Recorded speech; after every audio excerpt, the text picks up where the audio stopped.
welcome back to Champion the Passion, a weekly pro wrestling podcast where we inspire you to champion your passions and celebrate the joy in what you love. I'm your host. My name is Victoria Daisy, and today we're going to be recapping everything that happened last night on AEW Dynamite. But before we dive deeper, don't forget to leave a 5-star review if you enjoyed. Follow me at It's Victoria Daisy across all social platforms and follow Champion the Passion across all streaming platforms.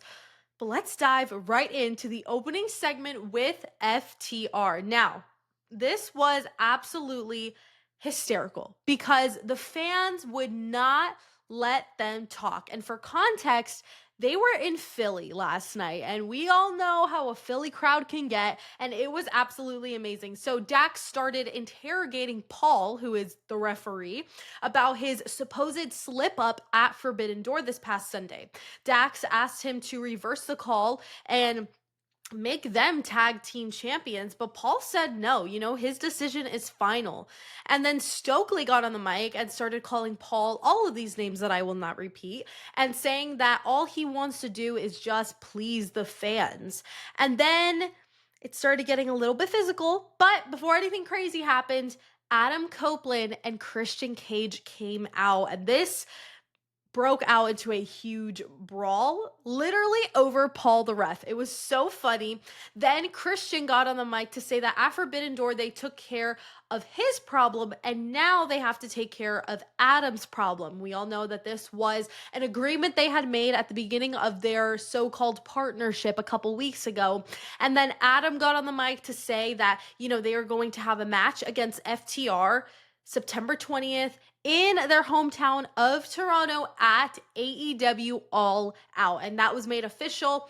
And I am so excited for this match. I'm really curious to see who is going to walk away with the W. Obviously, before All Out happens, I'm going to make a preview/prediction episode so that you guys can hear all of my predictions and we can kind of discuss it. But I'm really curious to see what's going to happen with this match, but I'm really loving the storyline, and I'm really curious as well to see after this match, once both of these problems are settled, what's going to be next for Christian and Adam. Are they going to continue their partnership and become a real tag team once again, maybe go on their final run together, or are they going to go their separate ways? I'm not sure, but I'm very excited for the journey. All right, let's head into our first match of the night. We had Jon Moxley versus Daniel Garcia. Now, this was a great match. I loved all the cool spots and moments that made this match everything that it was. I mean, they both have such in-ring chemistry together. It's so good. I mean, it led to a very well executed match. And in the end, Jon Moxley did take the W. And then Wheeler Yuta got on the mic to let Darby Allin know that Jon Moxley will not accept the offer for their match. And then they went to commercial break. And I was like, oh, God bless. I don't have to hear Yuta speak. And then that's not exactly what happened. So just as I thought that this was all done, they came back from commercial break and Wheeler Yuta was still in the middle of the ring. I wanted to cry. You guys know that he is the equivalent of Roxanne Perez for me. You guys know that Roxanne and Wheeler are my two least favorite wrestlers on God's green earth. And so Yuta was running his mouth about how he's so done, or how he's done so much for this company and how he gets nothing in return. And then the lights went out, unfamiliar music hits, and a logo pops in the sky. Hook returned, which, guys, Hook hasn't been around for a fat minute. And when I heard him come out, I tweaked. I was so excited. I love Hook. I think he adds so much to a storyline, so much in a match. I think he's so good. He is a man of few words. And he didn't even say anything last night, but his actions spoke louder than his words for sure. And he did come out to new music, which, we all know I'm not good with change. And so anytime anyone changes their theme song, I always have a hard time with it. And I still love his old one better, but I'm sure this one's going to grow on me. He loves his vibey music. And I just popped big time for him, and I was so excited to see him come out. And he came into the ring and wasted no time to wipe out Yuta. And so now I'm curious to see where we move forward with this. Was this his warning to the locker room? Is he coming for Yuta specifically? Like, what are his plans and motives moving forward? We'll have to watch and find out. Then the next match we had was a tag team match. We had Megan Bayne and Penelope Ford versus Chris Statlander and Harley Cameron. Now this was an awesome match. So all the women worked so well together and truly put on a banger. I mean, So many insane move sequences and spots that were just amazing. These women are such pros. And in the end, Harley Cameron and Chris Statlander won, which was awesome. Then we move on to a Mercedes Moné segment. She came out to celebrate being 9 belts Moné, and Renee was with her to recap her last couple of weeks in her career, where she has successfully defended titles and even won new ones. And then she addressed, well, what's next for her. She said that the record for someone holding the most amount of championships at once is 10. And obviously, she's at 9 right now, so she would need 2 more championships to break that record. So she basically sent out a warning to any woman in the world with a championship, because she said that she is coming for them because she's a history maker and a record breaker. So now I'm curious to see, what titles is she going to go after? Is she going to go after some in Ring of Honor? Is she going to try and go back after Toni Storm? Is she going to continue to go to other promotions? I'm not too sure, but I'm very curious to see what she's going to end up doing, because you know what? She is the GOAT. She is the greatest of all time. She is proving it to us right now. I mean, she is one of the best, if not the best, TBS champion in AEW history. I mean, this woman, I'm biased because, you know, she's my all-time favorite, but truly, putting my bias aside, she really is the greatest of all time. You can't tell me one woman who has done the amount that she has, the impact that she has. She is seriously the CEO. But moving right along to the all-star 8-man tag match, we have the Don Callis family versus Bro Dito and Jet Speed. Now, this was also an insane match because, I mean, when there's 8 men in one match, it is constantly chaos. I mean, there was bodies flipping and flying everywhere. I mean, people were just all over the place. There was more bodies in the ring than there should have been. I mean, it was so entertaining and I loved it. Although, unfortunately, the Don Callis family walked away with the victory, which I was not happy about.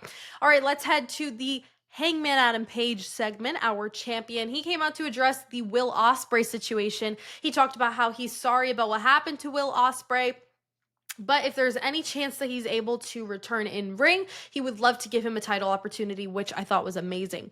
Then he moved on to talk about Forbidden Door and everything that happened with MJF. Obviously, we know MJF was not successful in challenging for the AEW World Championship. And he said that now MJF has to give a 7-day notice before he challenges for the title, but he doesn't care. It does not matter to him. And then he said MJF will be wiped out before the ink dries on the contract. And then Don Callis came out, and he basically came out to state that he wants the title back in the Don Callis family. And so then the whole Don Callis family came back out to attack Hangman. Thankfully, Jet Speed and Kenny Omega, our king, my goat, came out for the save. And it just started to be pure chaos. It was a brawl. It was crazy. And then at the end, we got a little stare down from Hangman and Kenny, which I thought was super exciting, hopefully leading towards a match again in the future. Next, let's head to the semi-main event. We had Ricochet and Goa versus the Ops. Now, this was a really fun match because there was so much great storytelling, a lot of fun action. Obviously, we know people like Ricochet are absolutely amazing. There was a lot of fun balance between athleticism and power.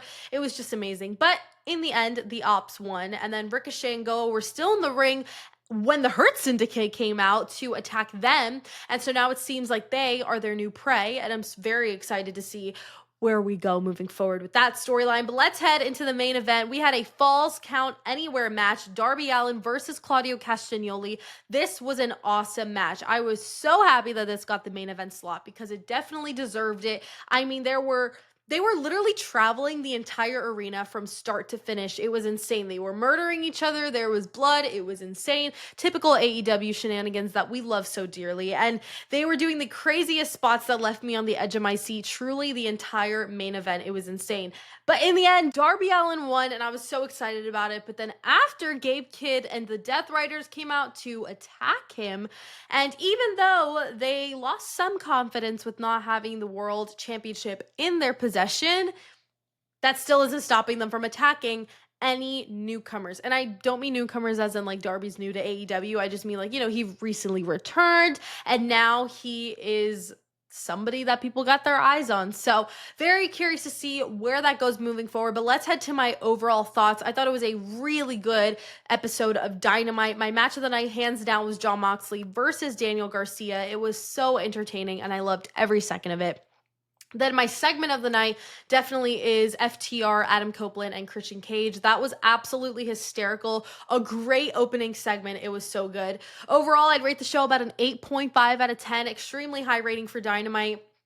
We are on the road to AEW All Out, and I couldn't be more excited about it. Don't forget that tomorrow I will be dropping a bonus episode of Champion the Passion where we will be previewing and predicting the entire card for WWE Clash in Paris this Sunday, August 24th. It is going to be such a great show. I am super excited. But until then, thank you guys so much for watching and listening to this episode of Champion the Passion. Don't forget to leave a 5-star review if you enjoyed. Follow me at It's Victoria Daisy across all social platforms, and follow Champion the Passion across all streaming platforms.